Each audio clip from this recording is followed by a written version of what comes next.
Hello बच्चों, कैसे हैं। मैं अरविंद आर्य ऑनलाइन प्लेटफॉर्म पर आपका फिर से एक बार स्वागत करता हूं। 2018 के पेपर सॉल्यूशन में आपका क्वेश्चन नंबर 30 लेके क्वेश्चन नंबर 30 क्या है, प्रकाश के व्यतिकरण के लिए आवश्यक कोई दो शर्तें लिखिए। पूछा गया है प्रकाश के व्यतिकरण के लिए कोई दो आवश्यक शर्तें लिखिए एक नंबर में। फिर यंग के द्विसलिट प्रयोग में व्यतिकरण फ्रिंजों की चौड़ाई ज्ञात करने का व्यंजक ज्ञात कीजिए 2 नंबर में। फिर यंग के द्विसलिट प्रयोग में तीव्रता वितरण का आरेख खींचिए, ये 1 नंबर। तो ये टोटल आपका 4 नंबर का क्वेश्चन है। ठीक है, तो हम सबसे पहले दो शर्तें लिखते हैं। क्या प्रकाश के व्यतिकरण के लिए आवश्यक शर्त है। ठीक है, प्रकाश के व्यतिकरण में आवश्यक शर्त है। तो ध्यान दीजिए, प्रकाश के व्यतिकरण में अगर हम आवश्यक शर्तों की बात करते हैं तो प्रकाश के व्यतिकरण में आवश्यक शर्तें क्या क्या होती हैं। तो पहली शर्त की बात करेंगे हम सबसे पहले, तो हम क्या लिखेंगे, प्रकाश के व्यतिकरण के लिए आवश्यक शर्तें। आवश्यक शर्तों में बात करें हम तो यहाँ पे एक्चुअली कुछ ऐसे होता है मामला। ये जो प्रकाश स्रोत हैं यहाँ पे वो हम कैसे लेते हैं, कला संबद्ध स्रोत लेते हैं। इस प्रकार से होता है। तो इसमें क्या बनेगा आपका, ये इस तरह से होता है। देखिए, ये एक प्रकाश स्रोत हो गया, एक प्रकाश स्रोत हो गया। इससे उत्सर्जित होने वाली तरंगें इन दोनों स्लिट S1 और S2 पर आपतित होंगी, और S1 S2 पर आपतित होने के बाद ये क्या करेंगे, यहाँ पे चमकीली और काली फ्रिंज बनाएंगे, चमकीली और काली फ्रिंज बनाएंगे। तो ये प्राइमरी स्रोत हो गया, ये प्राथमिक स्रोत हो गया, और ये द्वितीयक स्रोत हो गए प्रकाश के। तो हमने सबसे पहली शर्त क्या लिखी, तो प्रकाश के व्यतिकरण के लिए आवश्यक शर्तें लिखते हैं। प्रकाश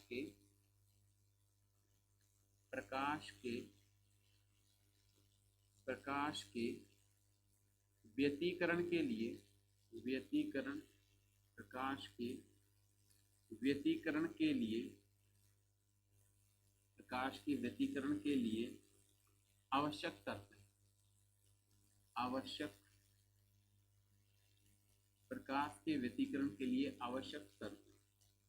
ये चित्र नहीं बनाना है आपको, वो मैंने समझाने के लिए लिया था, ये चित्र नहीं बनाना है। लेकिन हम प्रकाश के व्यतिकरण के लिए आवश्यक शर्तें जो हैं वो क्या क्या होती हैं उनको लिखते हैं। तो सबसे पहली शर्त क्या होती है कि प्रकाश के व्यतिकरण में प्रयोग किए गए दोनों प्रकाश स्रोत कला संबद्ध स्रोत होने चाहिए। कैसे स्रोत होने चाहिए, कला संबद्ध स्रोत होने चाहिए। तो देखो, प्रकाश के व्यतिकरण में प्रकाश के व्यतिकरण में प्रकाश के व्यतिकरण में प्रकाश के व्यतिकरण में प्रयोग किए जाने वाले व्यतिकरण में प्रयोग किए जाने वाले प्रयोग किए जाने वाले प्रयोग किए जाने वाले दोनों प्रकाश स्रोत प्रयोग किए जाने वाले दोनों प्रकाश स्रोत कला संबद्ध स्रोत होने चाहिए। दोनों प्रकाश स्रोत कैसे होना चाहिए, दोनों प्रकाश स्रोत कला संबद्ध स्रोत होने चाहिए। दोनों प्रकाश स्रोत कला संबद्ध स्रोत होने चाहिए, कला संबद्ध स्रोत होने चाहिए। ठीक है, क्या बताया, प्रकाश के व्यतिकरण में प्रयोग किए जाने वाले दोनों प्रकाश स्रोत कला संबद्ध स्रोत होने चाहिए। कला संबद्ध स्रोत होंगे अर्थात समय के साथ इनसे उत्सर्जित प्रकाश तरंगों की कला कोण समान होने चाहिए या कलांतर समान होना चाहिए। अर्थात दोनों प्रकाश स्रोतों से दोनों प्रकाश स्रोतों से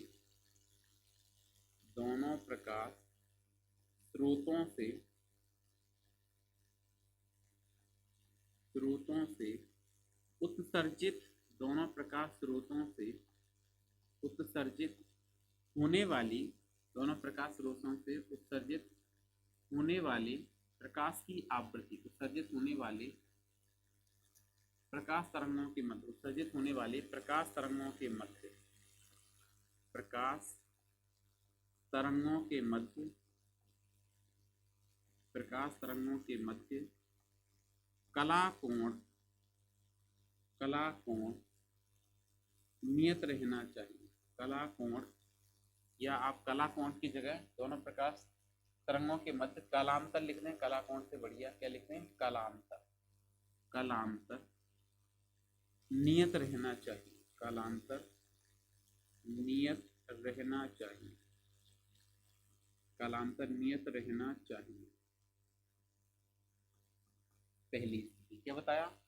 प्रकाश के व्यतिकरण में प्रयोग किए गए जो प्रकाश स्रोत, प्रयोग किए जाने वाले दोनों प्रकाश स्रोत कला संबद्ध स्रोत होने चाहिए। मतलब एक ही कला संबद्ध स्रोत होने चाहिए, अर्थात दोनों प्रकाश स्रोतों से उत्सर्जित होने वाले प्रकाश तरंगों के मध्य कालांतर भी समय के साथ नियत रहना चाहिए, या कालांतर समय के साथ, और लिख लें कालांतर समय के साथ, समय के साथ नियत रहना चाहिए। पहली। दूसरी स्थिति की बात करें तो जो प्रकाश स्रोत हैं वो एक वर्णीय प्रकाश स्रोत होना चाहिए। दोनों प्रकाश स्रोत एक वर्णीय प्रकाश स्रोत होने चाहिए। अगला पॉइंट क्या है? दोनों प्रकाश स्रोत, दोनों प्रकाश स्रोत, दोनों प्रकाश स्रोत एक वर्णीय प्रकाश स्रोत होने चाहिए। एक वर्णीय, दोनों प्रकाश स्रोत एक वर्णीय प्रकाश स्रोत होने चाहिए। एक वर्णीय, दोनों प्रकाश स्रोत एक वर्णीय प्रकाश स्रोत होने चाहिए। एक वर्णीय प्रकाश स्रोत होने चाहिए। एक वर्णीय प्रकाश स्रोत होने चाहिए।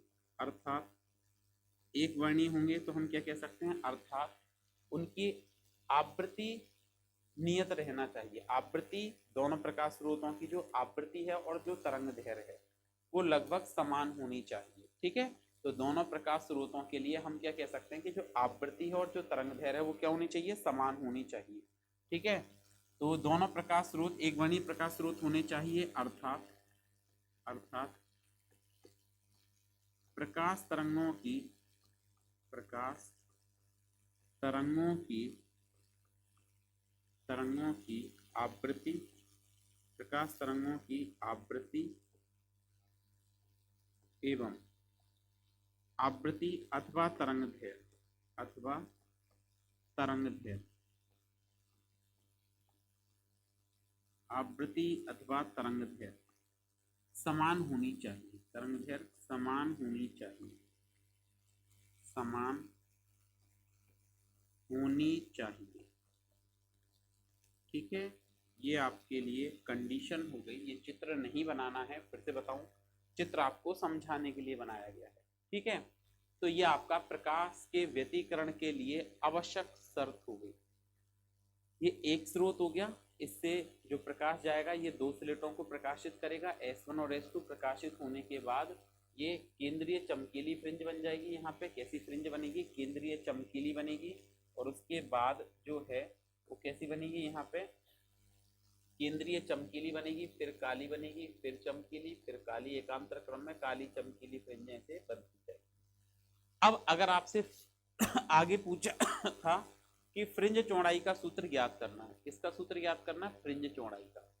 तो देखिए, अगर हम यहाँ पे फ्रिंज चौड़ाई का सूत्र ज्ञात करेंगे तो हम क्या कहेंगे कि जो काली फ्रिंज है वो कहाँ बन रही है?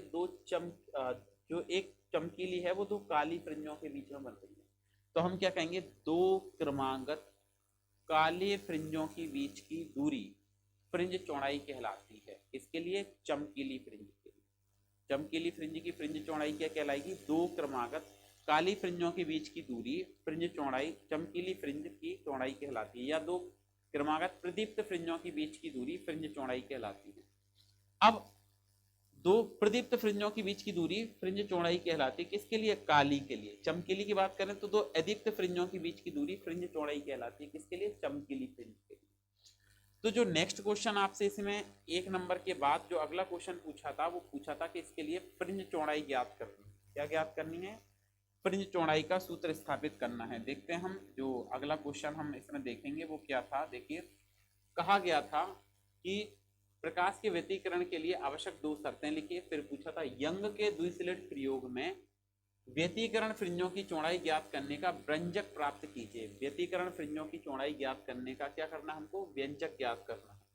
तो देखिए व्यतिकरण फ्रिंजों की चौड़ाई को ज्ञात करने का व्यंजक प्राप्त करना है और यंग के द्विस्लेट प्रयोग में तीव्रता वितरण आरेख बनाना है।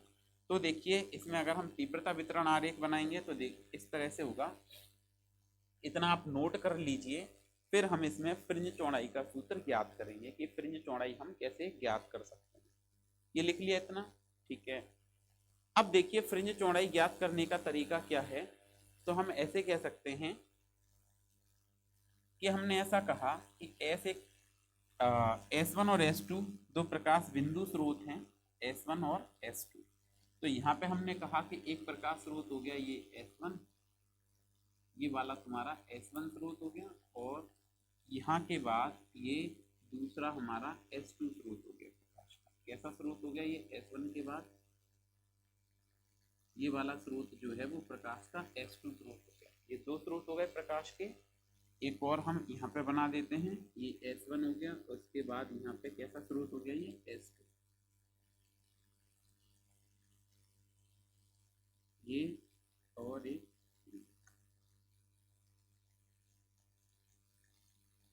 ये हमने दो स्रोत ले लिए प्रकाश के, इसको एक वर्णीय प्रकाश से प्रकाशित करते हैं। ये आपका स्रोत पहला और ये दूसरा, ये दो प्रकाश स्रोत हो गए आपके पास, एक हो गया S1 और दूसरा हो गया S2। इन दोनों प्रकाश स्रोतों के बीच की दूरी हो गई आपकी कितनी, d। इन दोनों S1 और S2 जो स्रोत हैं इनके बीच की दूरी कितनी हो गई आपके पास में, इनकी दूरी हो गई स्मॉल d, ठीक है। इसके बाद इससे बहुत अधिक दूरी पर एक पर्दा लगा हुआ है, यहाँ पे इस तरह से एक पर्दा हो गया mm, एक पर्दा हो गया, पर्दे को हमने नाम दे दिया mn। तो ये पर्दा हो गया, ये पॉइंट m और ये पॉइंट n। अब इन स्लेटों से चलने वाली जो प्रकाश तरंगें हैं वो S1 से और S2 से चलने वाली जो तरंगें हैं वो क्या होती हैं, इन पर पर्दे पर पहुंचते किसी बिंदु P पर। तो इससे एक प्रकाश तरंग चलेगी जो बिंदु P पर मिल जाएगी, और इससे एक और दूसरी प्रकाश तरंग चलेगी, सॉरी, इससे एक और दूसरी प्रकाश तरंग चलेगी जो इस पर मिल जाएगी। ये दोनों यहाँ पे मिल गई इस बिंदु पर। S1 और S2 से चलने वाली जो तरंगें हैं वो यहाँ पे आपकी मीट करेगी, इस तरह से चलेगी ये, और इस तरह से ये दोनों मिल जाएंगी यहाँ से। जब ये दोनों यहाँ पे मीट कर जाएंगी, ये दोनों यहाँ पे मिल जाएंगी, तो मिलने के बाद क्या होगा, मिलने के बाद अगर हम देखें तो ये दोनों मिल गई बिंदु P पर। मिलने के बाद ये हमने मान लिया कि ये कोई बिंदु हो गया P जिस पर ये दोनों S1 और S2 से चलने वाली तरंगें मिलती हैं। यहाँ पर फिर हमने क्या किया, इनके समांतर एक रेखा बना दी इस तरह से, ये इस पे मिलेगी बिंदु पे। फिर ये हमने एक मध्य बिंदु लिया, इससे भी एक रेखा बना दी, यहाँ पे मिलेगी भी,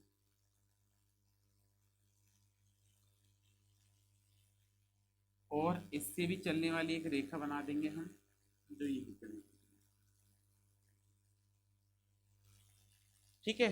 अच्छा जी, तो इनको हमने कुछ नाम दे दिया, जैसे ये बिंदु O हो गया, ये बिंदु हो गया A, ये हो गया B और ये हो गया C। जो बिंदु P है उससे जो केंद्रीय फ्रिंज है इसकी दूरी हमने x मान ली। दूरी कितनी मान ली हमने, यहाँ से ये दूरी आपके पास x आ जाएगी। ये यहाँ तक की जो दूरी है वो हो जाएगी कितनी,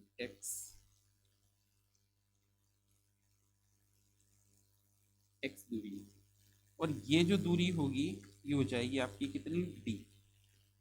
ये दूरी जो है ये d हो जाएगी,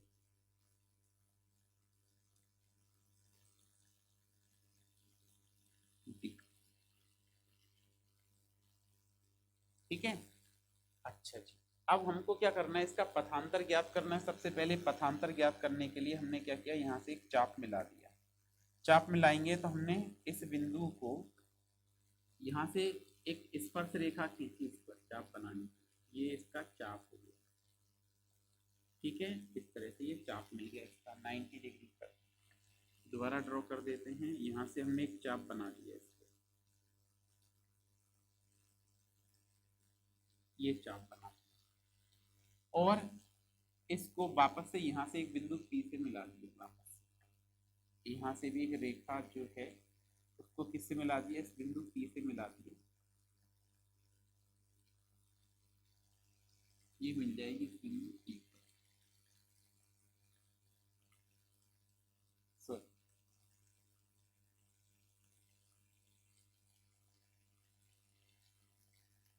ये बिंदु P से मिल जाएगी। अब एक बात ध्यान दीजिए कि ये वाला जो कोण है, ये जो कोण है ये आपके पास बनेगा थीटा, ये भी जो कोण है वो बनेगा थीटा, और ये वाला जो कोण है वो भी बनेगा आपके पास थीटा, और ये जो कोण है ये भी थीटा बनेगा आपके पास। ये कोण आपको दिखाई दे रहे हैं, क्या बनेंगे, ये सारे थीटा बनेंगे। अब हमने पथांतर ज्ञात किया, तो पथांतर ज्ञात किया तो ये हो जाएगा आपका क्या, यहाँ पे अभिलंब, ये 90 डिग्री पर मिल रहा है तो ये बनेगा अभिलंब। अब हमने एक एक त्रिभुज लिया, सबसे पहले लिया समकोण त्रिभुज, इसको नाम दे दिया कुछ भी Q, ये पॉइंट जो है आपका वो कितना हो गया, Q हो गया, ये पॉइंट Q। तो हमने लिखा जो पथांतर आएगा इसका, ये दूरी मान ली हमने कितनी, डेल्टा वाई, ये जो पथांतर वाली दूरी है ये दूरी हो जाएगी कितनी, डेल्टा वाई। तो अब एक छोटा वाला त्रिभुज, ये वाला त्रिभुज बन रहा है, और एक ये बड़ा वाला त्रिभुज बन रहा है, इन दोनों त्रिभुजों को हमने सॉल्व करना है। ये एक सीधा त्रिभुज बन रहा है 90 डिग्री पे। तो यहाँ पे हमने क्या लिखा, हमने लिखा समकोण त्रिभुज, ध्यान दें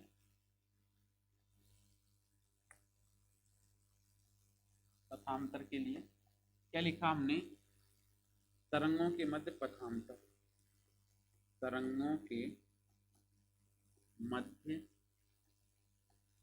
पथांतर, तरंगों के मध्य क्या ज्ञात कर रहे हैं हम, तरंगों के मध्य ज्ञात कर रहे हैं यहाँ पे पथांतर। तो अगर हम तरंगों के मध्य पथांतर ज्ञात करेंगे तो देखो ये वाली दूरी कम दूरी तय कर रही है और ये ज्यादा दूरी तय कर रही है, कितनी ज्यादा क्या कर रही है, तो हमने क्या किया, यहाँ पे दो त्रिभुज लेने, एक बार लिया हमने S1Q S2, क्या लिखा हमने, हमने लिखा समकोण त्रिभुज। एक बार हम आपको दिखवा देते हैं, इधर देखिए, ये आप देख पा रहे होंगे इस त्रिभुज को, देखो ये वाला त्रिभुज है S1Q, ये वाला पॉइंट S2, ये वाला समकोण त्रिभुज ले रहे हैं, ये दूरी स्मॉल d है और ये वाली दूरी जो है ना वो डेल्टा वाई है, ठीक है। अच्छा, अब देखते हैं इसको हम, तो देखो ये हमने लिखा समकोण त्रिभुज, तरंगों के मध्य पथांतर ज्ञात करते हैं। तो पथांतर के लिए हमने क्या लिखा, हमने लिखा यहाँ पे समकोण त्रिभुज,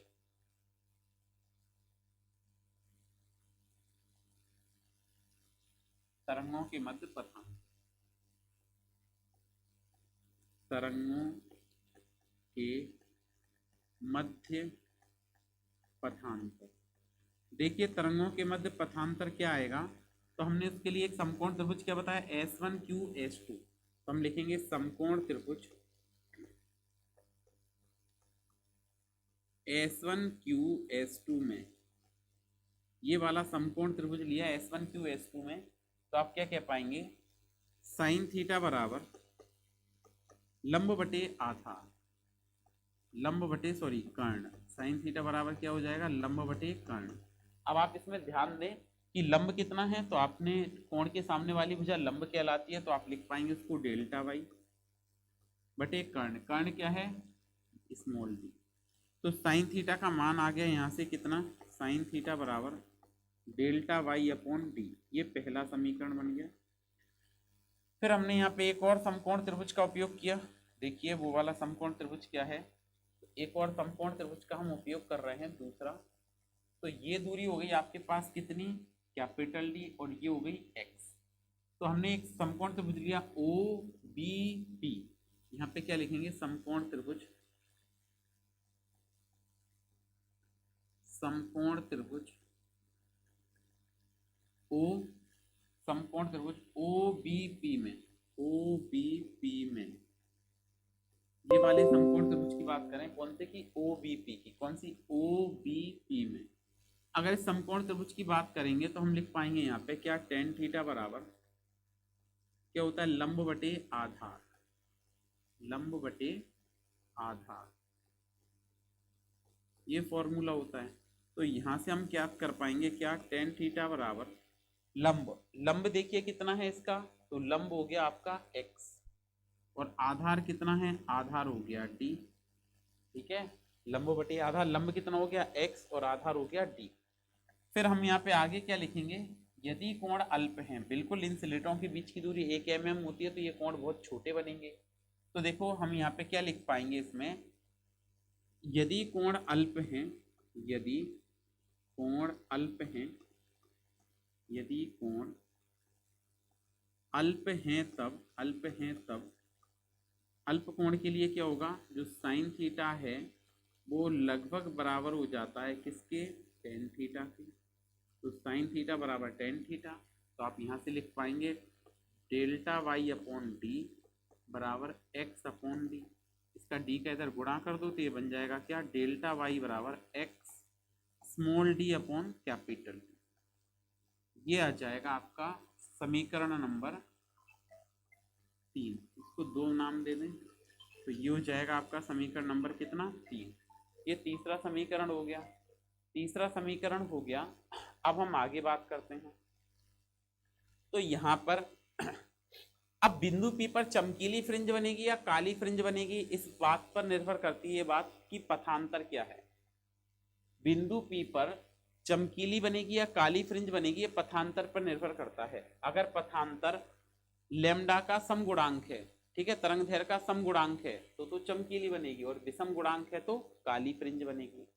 तो आगे क्या लिखेंगे, बिंदु P पर बनने वाली चमकीली या काली फ्रिंज पथांतर पर निर्भर करती है। बिंदु P पर, इसमें जो बिंदु P ले रहे हैं इस पर चमकीली बनेगी या काली, इस किस बात पर निर्भर करती है, पथांतर पर। कैसे निर्भर करती है कि देखो, अगर चमकीली बनेगी तो समपोषी व्यतिकरण के लिए हमने बताया आपको कि कला कोण कितना होना चाहिए, कला कोण होना चाहिए 2n पाई, तब तो चमकीली बनेगी। और काली बनने के लिए कला कोण कितना होना चाहिए, तो ये होना चाहिए 2n + 1 पाई, तो काली फ्रिंज बनेगी। अगर पथांतर सॉरी कला कोण कितना है, 2 पाई है, तो हम यहीं पे बात कर लेते हैं कि बिंदु P पर चमकीली फ्रिंज बनेगी या काली, ये पथांतर पर निर्भर करता है। तो हमने क्या लिखा, बिंदु P पर बनने वाली, बिंदु P पर बनने वाली फ्रिंज काली या चमकीली होगी, बनने वाली फ्रिंज काली या चमकीली होगी, काली या चमकीली होगी, चमकीली होगी, यह पथांतर पर निर्भर करता है, यह पथांतर पर निर्भर करता है। किस बात पर निर्भर करता है, ये पथांतर पर निर्भर करता है। अच्छा जी, पथांतर पर निर्भर करता है। तो इसमें लिखा हमने कि स्थिति 1, पहली कंडीशन लिखी, स्थिति 1,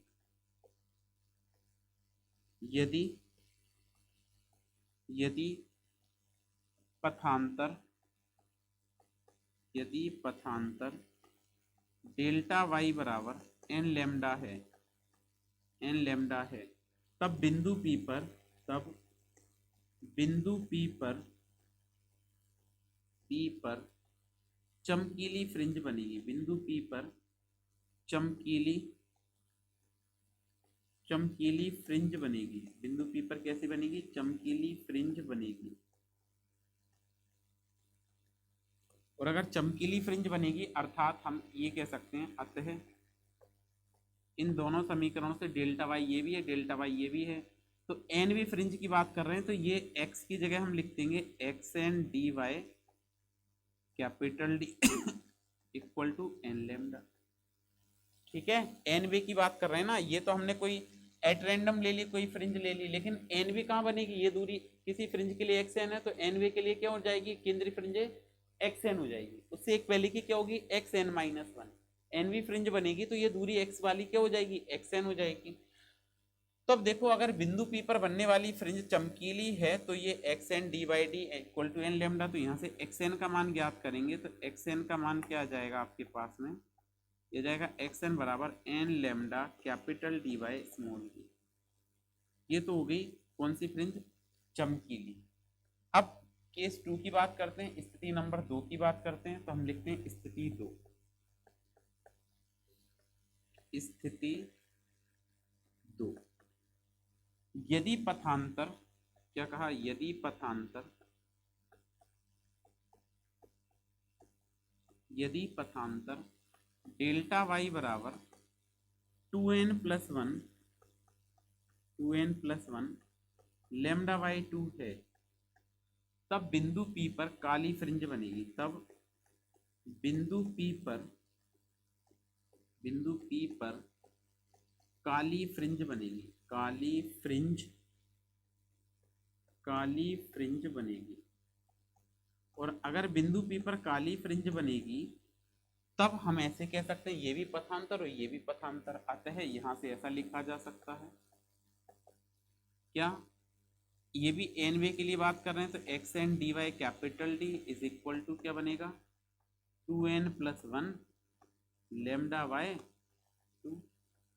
अच्छा जी, इसको आगे हम सॉल्व करके ऐसे लिख सकते हैं क्या, डी का इधर गुणा कर दें तो ये एक्स एन डैश लगा दें ताकि अंतर कर सकें, एक्स एन डैश बराबर बनेगा क्या, 2n plus one lambda capital D by 2 small d. ये काली के लिए, ये काली फ्रिंज के लिए, चमकीली फ्रिंज के लिए। अब हमको क्या ज्ञात करना है, फ्रिंज चौड़ाई ज्ञात करनी है। तो देखिए फ्रिंज चौड़ाई क्या आएगी, ये देख लेते हैं हम, फ्रिंज चौड़ाई ज्ञात करनी है, फ्रिंज चौड़ाई। ये तो मैंने बेसिक बताया, अब हम बात करते हैं फ्रिंज चौड़ाई। आपसे पूछा था ना कि फ्रिंज चौड़ाई का सूत्र ज्ञात कीजिए, तो हमको फ्रिंज चौड़ाई ज्ञात करनी है। देखिए फ्रिंज चौड़ाई के लिए अगर हम सूत्र ज्ञात करेंगे तो देखिए फ्रिंज चौड़ाई होगी क्या, अगर हम यहाँ पे फ्रिंज चौड़ाई का फॉर्मूला ज्ञात करना चाहें तो मैंने बताया फ्रिंज चौड़ाई दो, अगर चमकीली फ्रिंज के लिए ज्ञात करेंगे तो दो काली फ्रिंजों के बीच की दूरी को आपको घटाना पड़ेगा। इसको घटाना पड़ेगा, काली फ्रिंजों के बीच की दूरी को घटाएंगे तो ये चमकीली के लिए आ जाएगा। बात समझ पा रहे हैं, मतलब अगर मान लो कि ये एन बी है और ये एक्स एन है, मान लो एक पहले क्या बनेगी, एक्स एन माइनस वन, काली की बात कर रहे हैं। ये एन बी काली फ्रिंज यहाँ पे बन रही है, मान लो यहाँ पे ये एन बी काली फ्रिंज बन रही है, केंद्रीय कहाँ रही, ये वाली हुई। तो यहाँ से मान लो कि ये एन बी थी तो इसकी दूरी क्या हो जाएगी, ये एक्स एन हो जाएगी। अगर मान लो ये एन बी थी तो ये दूरी क्या हो जाएगी, एक्स एन हो जाएगी। तो इससे एक पहले कौन सी आएगी, ये वाली आएगी आपकी क्या, x n minus one, x n minus one. तो अगर मैं इसकी चौड़ाई ज्ञात करूं कि इस फ्रिंज की चौड़ाई क्या होगी, तो आप एक्स एन में से एक्स एन माइनस वन घटा दोगे। एक्स एन कुल दूरी है, ये कुल दूरी, इसमें से इसकी दूरी यहां से कितनी है, केंद्रीय फ्रिंज से, केंद्रीय फ्रिंज से एक्स एन माइनस वन और ये एक्स एन है। अगर मैं इस पूरे में से ये वाली दूरी घटा देता हूं तो ये बच जाएगी, इस पूरी दूरी में से ये वाली दूरी घटा देता हूं तो क्या बच जाएगा, ये बच जाएगी। मतलब फ्रिंज चौड़ाई दो क्रमागत प्रति अदीप्त फ्रिंजों के बीच की दूरी फ्रिंज चौड़ाई कहलाती है। क्या आई यहां से परिभाषा, दो क्रमागत, दो क्रमागत, क्रमागत अदीप्त फ्रिंजों के बीच की दूरी, दो क्रमागत अदीप्त फ्रिंजों के बीच की दूरी, दो क्रमागत अदीप्त फ्रिंजों के बीच की दूरी, बीच की दूरी चमकीली फ्रिंज की फ्रिंज चौड़ाई कहलाती है। चमकीली या दो क्रमागत अदीप्त फ्रिंजों के बीच की दूरी प्रदीप्त फ्रिंज की फ्रिंज चौड़ाई कहलाती है। प्रदीप्त फ्रिंज की, प्रदीप्त फ्रिंज की, प्रदीप्त फ्रिंज की, फ्रिंज की फ्रिंज चौड़ाई कहलाती है। फ्रिंज चौड़ाई, फ्रिंज चौड़ाई कहलाती है। ठीक है, अब इसका सूत्र कैसे आएगा, तो हम लिखेंगे बीटा बराबर एदीप्त, एदीप्त एन भी कहाँ बनी, तो हम लिखेंगे एक्स एन पर, एक्स एन डैश पर, इससे एक पहले कहाँ बनी, x n minus one dash पर, एक पहले यही बनेगी। एक्स एन के लिए क्या लिखोगे आप, एक्स एन डैश के लिए आप लिखोगे टू एन प्लस वन,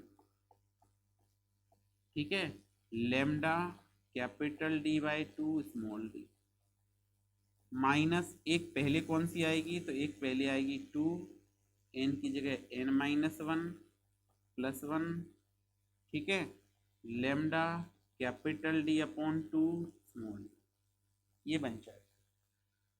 क्या कॉमन निकालोगे इन दोनों में से, तो हम लिख पाएंगे यहाँ पे दोनों में से हम कॉमन निकालेंगे तो आ जाएगा आपका बीटा बराबर lambda capital D upon two small d, क्या बचा यहाँ पे टू एन प्लस वन बच गया, माइनस दो से गुणा करेंगे तो ये बनेगा two n minus two plus one,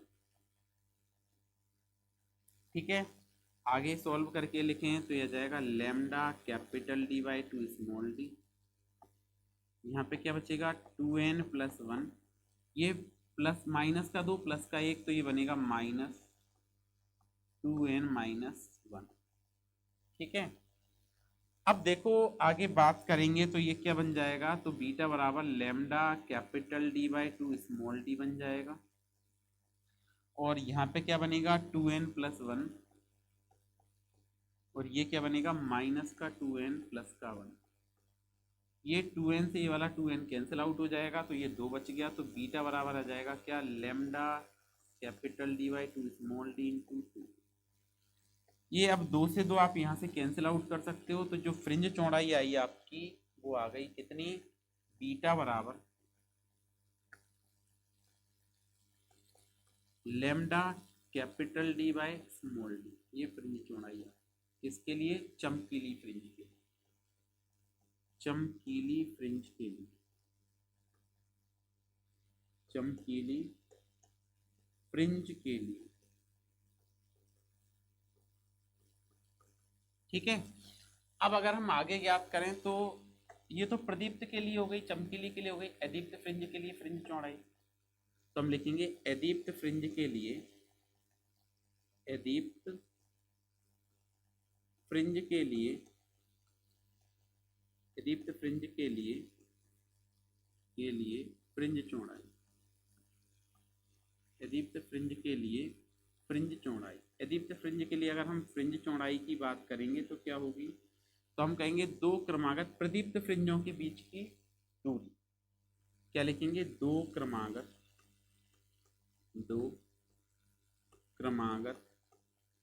प्रदीप्त फ्रिंजों के बीच की दूरी, प्रदीप्त फ्रिंजों के बीच की दूरी, प्रदीप्त फ्रिंजों के बीच की दूरी, दो क्रमागत प्रदीप्त फ्रिंजों के बीच की दूरी,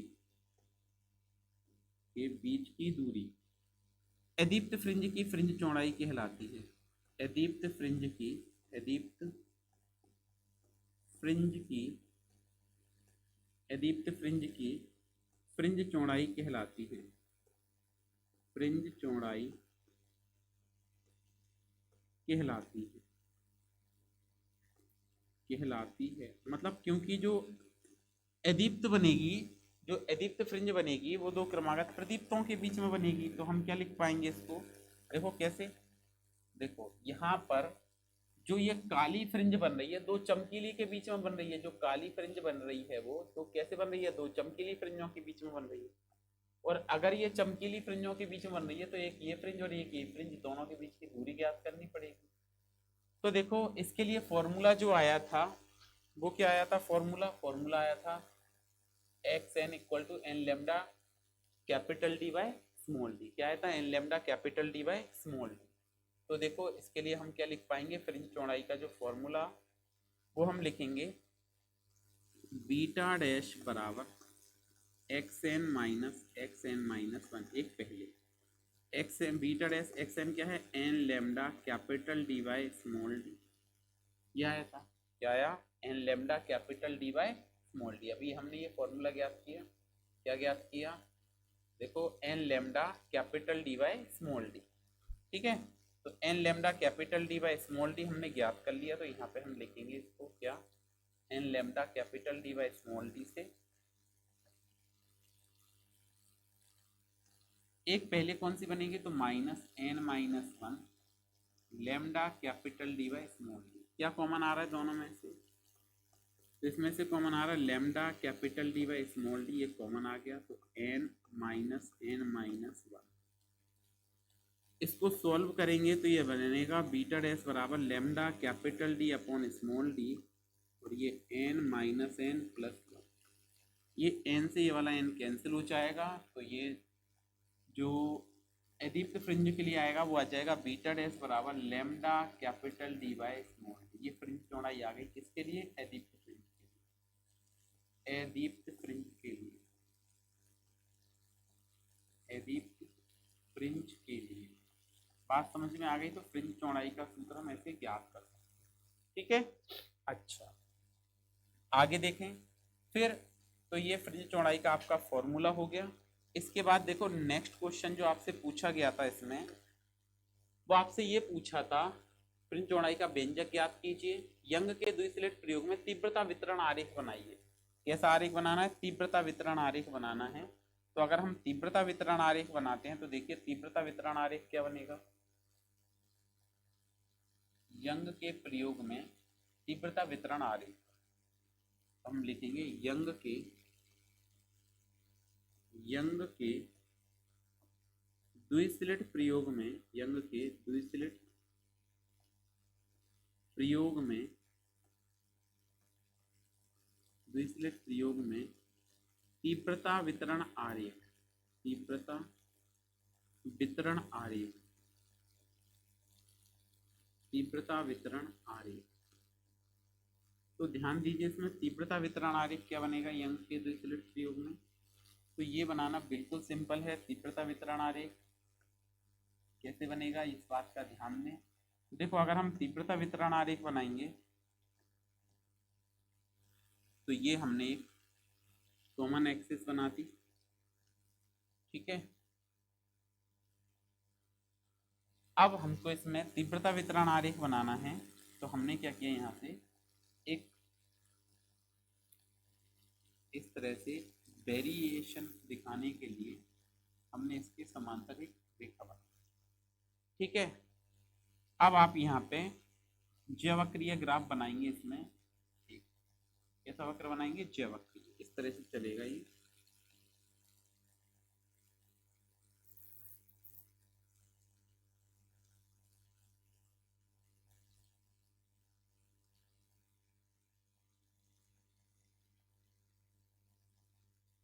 इस तरह से ये तीव्रता वितरण आरेख हम बना सकते हैं।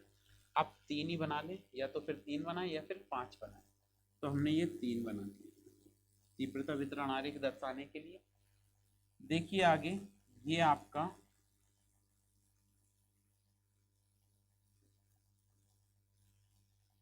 अधिकतम मान हो गया, कौन सा मान हो गया, ये अधिकतम मान हो गया।